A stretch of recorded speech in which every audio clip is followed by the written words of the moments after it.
She was a mom, a wife, a sister, and a daughter. Someone who helped her neighbors and loved her family, so why would anyone want her dead? This question has haunted her family, 44-year-old Lynda Blair, for 11 years now. ABC 2 News' Jeff Hager talks to her mom about the pain, the sadness, and her hope for resolution.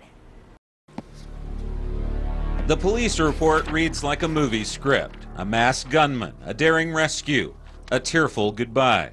But for the family of Lynda Blair, this is no movie. It's real life. It was dreadful. It really was. It was dreadful.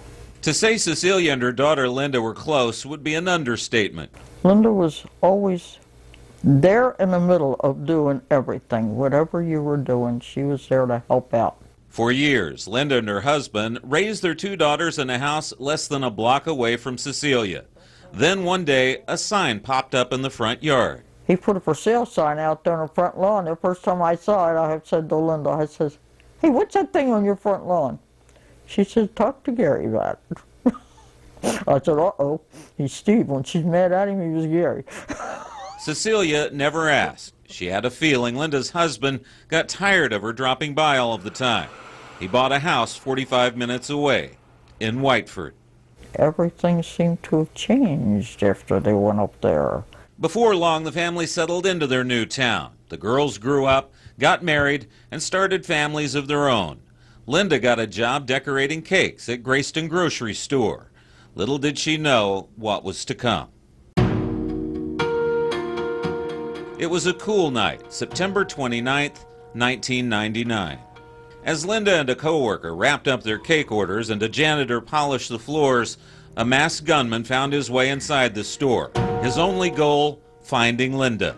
He was wearing a ski mask and carrying a shotgun, went into the store, went to Lynda Blair and shot her. Lynda was still alive, but she was losing blood fast. Not knowing where the gunman was, officers had to escort medical crews inside the store. Cecilia was sound asleep as her daughter fought for her life. She didn't find out what happened until there came a bang at the door. It was her sister Wilma. From the time they told me she was shot, that she got shot, I think I turned cold. It was terrible. I just couldn't believe it. The two women raced to shock trauma. Cecilia still remembers the way her daughter looked. They had her all packed, and blood was everywhere. It was terrible.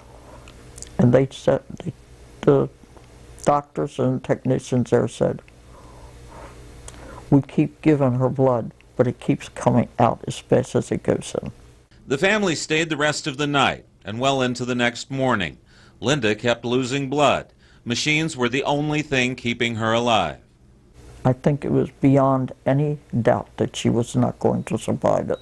So on the morning of September 30th, they made the difficult decision to turn the machines off. And within minutes, Lynda was gone. Back in Whiteford, a murder investigation was underway. Grayston, after all, is in a very rural area with nothing but farms surrounding it. Finding witnesses was virtually impossible. On the night in question, there were two people present, but it was dark, and all they saw was a masked man with a long gun. With little or nothing to go on, detectives began focusing on Lynda's inner circle. Most homicides we investigate, there's a strong link between the victim and suspect. They knew each other prior to the homicide. And I think this case is no different. Investigators discovered Lynda and her husband were having problems. The police report describes it as a domestic conflict, calling him, quote, an estranged husband. But Sergeant Cole says he questioned him several times. He says he was in their home when the shooting happened.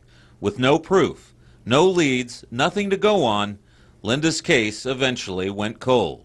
Sergeant Cole knows in his heart the killer is still out there. He just hopes his conscience will eventually catch up with him. He really can't ever rest because he never knows when we may come knocking on his door.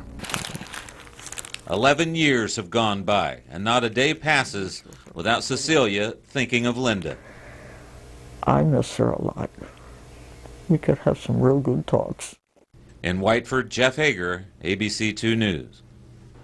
Anyone with information is asked to call Metro Crime Stoppers at 866-7-LOCK-UP. Now, if you'd rather text your tip, send the letters MCS followed by your tip to crimes. And you can also submit it online at metrocrimestoppers.org.